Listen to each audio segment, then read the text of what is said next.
sa pagmamarinade, kailangan natin ng pork. Hugasan nyo mabuti. Tapos ilagay nyo sa paghahaluan nyo. Sa akin, bowl yung ginamit ko na stainless. Tapos pickles. Ayun na nga, tumulo na nga. Ungas ka talaga, no? Ayan, pickles. Yung mura lang, yung binibili lang sa palengke. Tapos, sunod nyo yung toyo. Kung may toyo yung girlfriend nyo, yung asawa nyo, kunin nyo na lang para makatipid pa kayo, no? Ayan. Tapos next naman natin yung lemon juice o kaya calamansi juice, no? Mga ilang squeeze lang, siguro mga 5 to 10 squeeze lang, no? Mga ganun lang. Ayan. Tapos para sa mga health conscious, olive oil or kahit na margarine lang pwede na para sa mga YOLO nating manonood, no? Ayan. Ilagay mo lang dyan.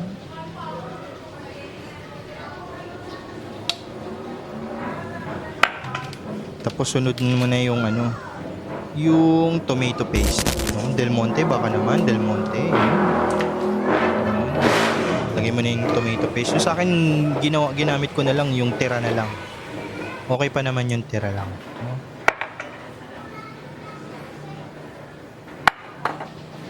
Ayan, tapos lang, sugar o kaya asukal, no? Tantsameter na lang ginamit ko dyan, no? Pero konti lang, okay lang naman yung para lang mabalance natin yung asim. Total meron naman yung pickles, medyo matamis yung pickles. So, ayun, maasim na matamis. So, yan. Tapos, yan, alam nyo na yan. Seasoning o mahikang pampasarap, no? Baka naman. Yun.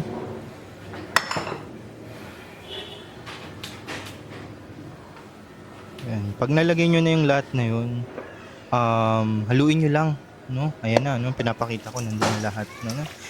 Lamasin nyo lang. Haluin nyo. No, mas maganda kasing hinahalo yan ng kamay kaysa yung lang, no? Ayun. Basta make sure nyo lang na nagugas kayo ng kamay, no? Kailangan yun, no? Kaya mag-gloves kayo. Kung mayaman kayo, mag-gloves kayo. Ako hindi eh. So, ayan. Hinahalo ko lang, no?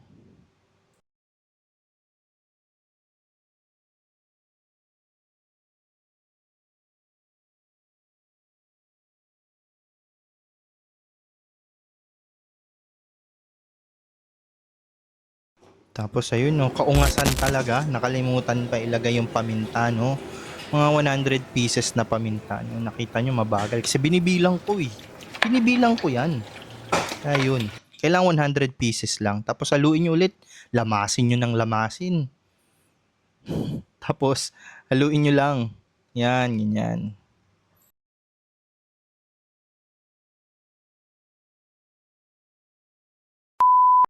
Tapos ayan, no, pagtapos yung lamas-lamasin tsaka halu-haluin yan, ita-transfer ko lang sa ibang lalagyan kasi yung sa amin hindi kasya sa ref namin. Maliit lang kasi ref namin eh.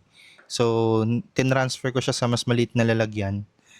Pero kung okay naman yung pinaglamasan nyo, pinaghaluan nyo, so pwede na yun. Tapos yun, no, pasensya na kayo, di ako marunong gumamit niyan. Pero naglalagay lang tayo niyan para ayun nga, makulob yung lasa or yung amoy kasi magdadagdag pa ng sarap yun dun sa dish mo, no? So, ayan. Pasensya na kayo, hindi ako talaga masyado marunong yan. Eh.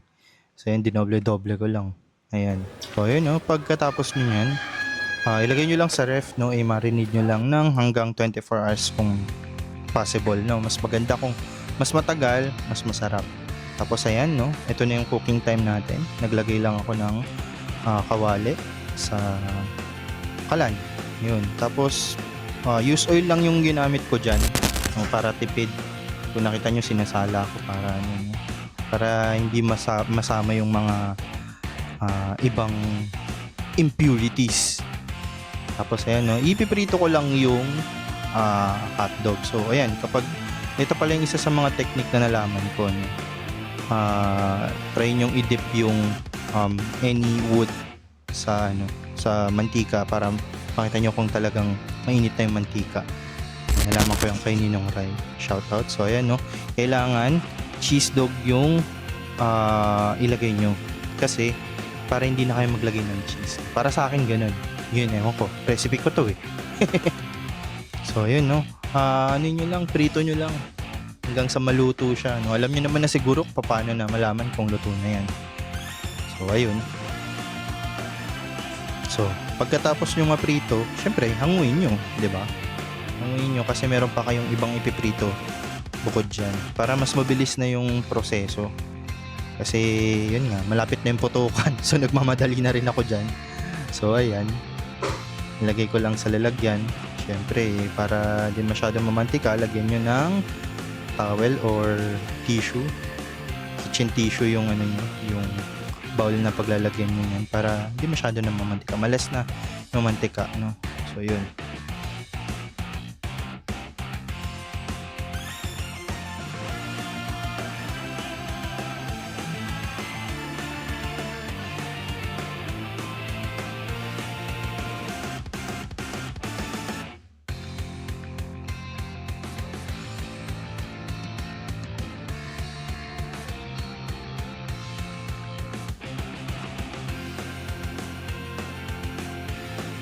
Doon sa pinagprituhan nyo, prito nyo na din yung ano, patatas tsaka yung carrots. Para mas masarap yung ano, mas masarap kasi yung lasa niyan pag piniprito pa or mas madali kapag less na yung oras nyo na magluto, mas okay yung ganito.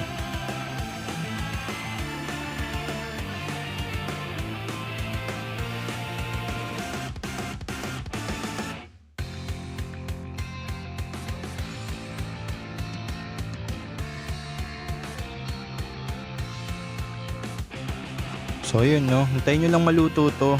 Pag naluto na, ihango nyo na lang.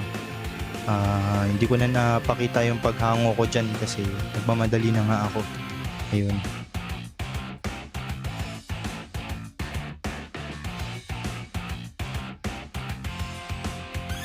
So pagtapos yung magprito nun, isunod nyo naman yung butter sa ano. Pero tanggalin nyo na yung mantika. Pero yung sa pinagprituhan nyo, doon na rin kayo maggisa nitong mga gigisa natin. No? So, para sa akin, ang ginagawa ko dyan, butter. Yung natirang butter sa ref, pwede na yun. Yun na lang ang ginamit ko para makatipid. So, ayan. Tunawin nyo lang yung butter.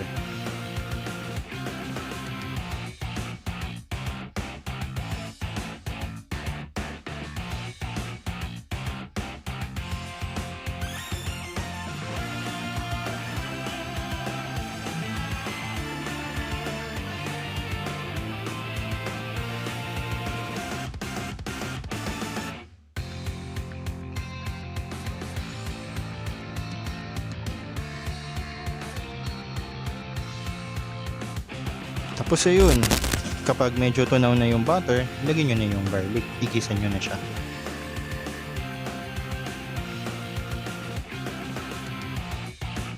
Tapos isunod nyo na yung sibuyas, no?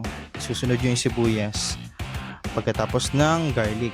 So may sa mga nagtatanong dyan, ano ba talaga yung mauuna, yung bawang, yung sibuyas.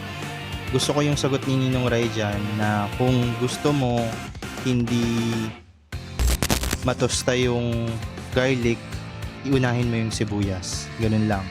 Tapos ang susunod mo na igisa is yung tomato, syempre, yung kamatis.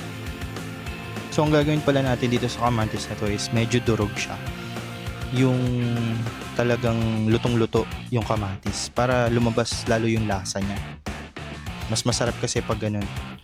Yung lola ko kasi ganun yung sinabi niya sa akin, and mas masarap yun sa omelette egg, pero masarap din siya dito.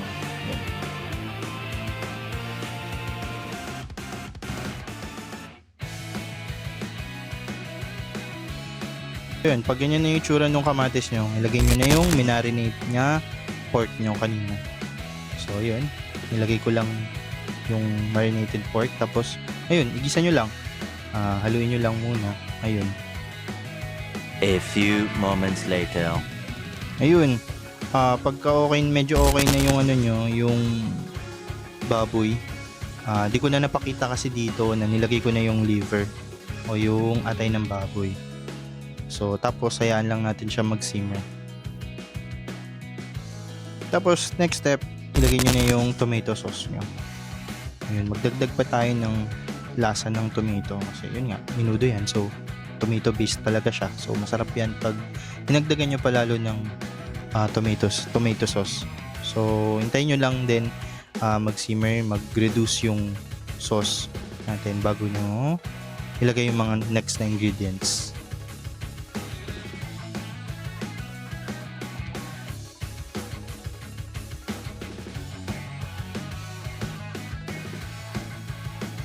So, kapag nag-simmer na siya, magiging ganyan yung itsura niya. So, ilagay nyo na yung green and red bell pepper. Medyo mahal to ngayon eh. Ewan ko ba? Yung tatlong yun. 2 bell pepper tsaka isang green na bell pepper lang. 189 na. Masakit. Tapos yun, sunod nyo na yung cheese dog na pinanito nyo kanina. Tapos yun, halu-haluin nyo lang.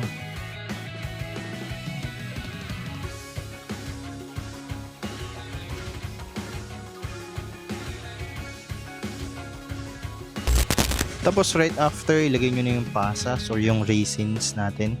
No, yun yung magpapabigay pa ng konting kick pa ng tamis. No, ayun. Pagtapos nyan, simmer lang ng konti tapos okay na.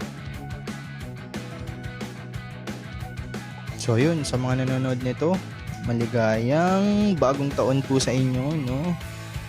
Pa-comment naman kung tagasan kayo para malaman ko kung saan nakaabot tong video na to, no? Maraming salamat. Pa-subscribe na rin. Tapos, ayan, no? Tikiman time na! So, ayan, si Ongasu.